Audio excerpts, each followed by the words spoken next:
मांग में सिंदूर देख सकते हो। मेरे ये बिछुए हैं जो हमारे रिचुअल्स में होता है कि भाभी माँ दबाती है। और आप ये मेरी जो अंगूठी थी इसी से मेरी मांग भरी गई है। और ये चूड़ा और ये है, इसको रखना होता है 1 साल के लिए, तो मैंने अपने पिया के लिए इसे रखा है। प्रिया नाम, ये इनका नाम प्रिया कांत है और ये ही मेरे बिहारी जी हैं और सर्वस्व हैं आप कह सकते हैं। और इन्हें हम प्यार से पिया भी बोलते हैं। और यही हैं वही जिनके साथ मैंने अभी फेरे लिए हैं। पूरे विधि विधान से हमारा विवाह हुआ है और इन्होंने हमें पत्नी रूप में स्वीकार किया है और हमने इन्हें अपने परम पति के रूप में स्वीकार किया है। तो मैं आपको बताना चाहती हूँ कि आप लोगों को ये लगता होगा कि ऐसे काफ़ी भक्त हैं या ऐसी काफ़ी लड़कियां हैं जिन्होंने अपना जीवन सर्वस्व ठाकुर जी को दिया है। उनके प्रेम को दंडवत प्रणाम है। और हमारी मीरा जू, इसलिए मैंने जू बोला क्योंकि वो परम सखी हैं ठाकुर जी की। तो मीरा जी की कथा हमने सुनी है लेकिन कभी देखने को नहीं मिली। जिनके भाव है अंदर वो मीरा जी को देख भी पाए होंगे, परंतु मुझे ऐसा लगता है कि अभी इस दशक में शायद हम लोग मीरा जी को देख नहीं सकते, महसूस कर सकते हैं। तो मैं उनके चरणों की रज भी नहीं हूँ। मुझे मीरा जी के चरणों की रज अपने मस्तक पे लेते हुए मैं उनकी कृपा से ये बोलूँ कि मीरा जी ने ही और हमारी राधा रानी ने ही मेरे ऊपर ऐसी कृपा की कि मुझे साक्षात बिहारी जी ने अपनाया है। क्योंकि एक पद है हमारे रसिकों का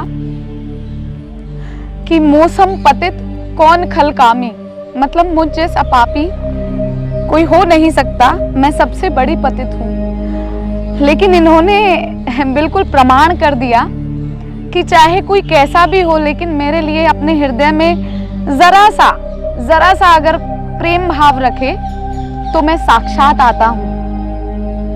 जिस भी भाव से आप मुझे ध्याओगे वरोगे, मैं उसी भाव में आपके सामने साक्षात प्रकट होऊंगा। और उसका जीता जागता उदाहरण मैं हूँ आप लोगों के सामने। और मैं सबको बताना चाहती हूँ, तो लगे कि ये कहानी है, ये कहानी नहीं है, ये साक्षात बिहारी जी की निकुंज लीला है जिसको केवल और केवल वही हृदय समझ पाएगा जिसने कभी प्रेम किया हो। क्योंकि एक और हमारे रसिकों की वाणी है कि जातन लागे सो तन जाने, मतलब जिस तन पे लगी हो वही तन जान सकता है। तो इस लीला को केवल और केवल वही अपने हृदय में उतार पाएगा जिन्होंने कभी प्रेम भाव में कभी भी एक क्षण के लिए भी स्वयं को उतारा होगा। ये संतों की ही देन है। मेरे आचार्य परम पूज्य गुरुदेव के कर कमलों से ये मुझे मिले और उन्हीं ने इनका नामकरण किया, मेरे पूज्य गुरुदेव आचार्य श्री गौरव कृष्ण गोस्वामी जी। और परम गुरु तो उन्होंने हमें ये बताया कि आपके परम गुरु जो हैं स्वामी श्री हरिदास जी महाराज हैं। और उन्होंने ये हमें समझाया, इस पथ को प्रशस्त किया कि बिहारी जी ही हमारे सर्वस्व हैं, स्वामी जी ही हमारे सर्वस्व हैं। तो उन्हीं के द्वारा ये मेरे जीवन में आए। और जीवन में आए तो बहुत सी ऐसी वाक्य हैं जिन्हें मैं कहना चाहती हूँ। शायद लोगों के पास समय ना हो इतना सुनने का, लेकिन मैं फिर भी कहूँगी आप लोगों से कि आपसे करबद्ध मेरी प्रार्थना है कि इसको कहानी मान के ना सुने। मैं थोड़ी सी कुछ चीज़ें ऐसी हैं जो आपको बताना चाहती हूँ। मेरा शरीर एक जाट परिवार से है, मैं हरियाणा से बिलोंग करती थी, अब तो मैं अपने पिया की हूँ। मैंने बिल्कुल अग्निपथ पे चली हूँ इनके प्रेम के लिए।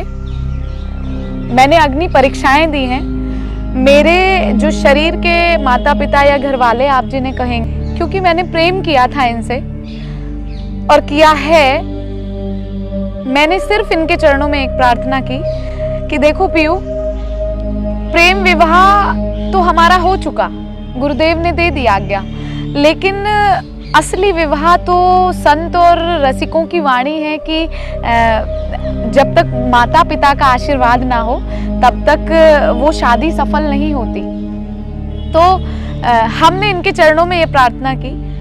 14 साल तक हम बहुत तड़पे हैं, हमारे साथ ऐसी ऐसी चीजें भी हुई कि तुम्हें मार दिया जाएगा, तुम्हें काट दिया जाएगा, तुम बाबाजी होना चाहती हो, तुम सन्यासी हो गई हो, तुम्हें वृंदावन नहीं जाने दिया जाएगा।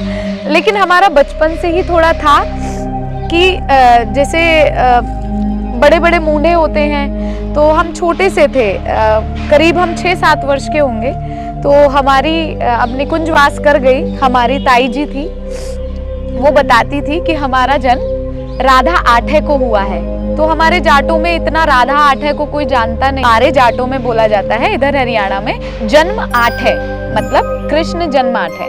तो ऐसे ही राधा अष्टमी को श्री राधा आठे बोला जाता है। तो कुछ लोगों का मानना था कि हम राधा अष्टमी को जन्मे हैं इसलिए हमारा पागलपन है इनके लिए, परंतु अब जैसा भी था वो तो ये जाने या फिर स्वामी जी जाने।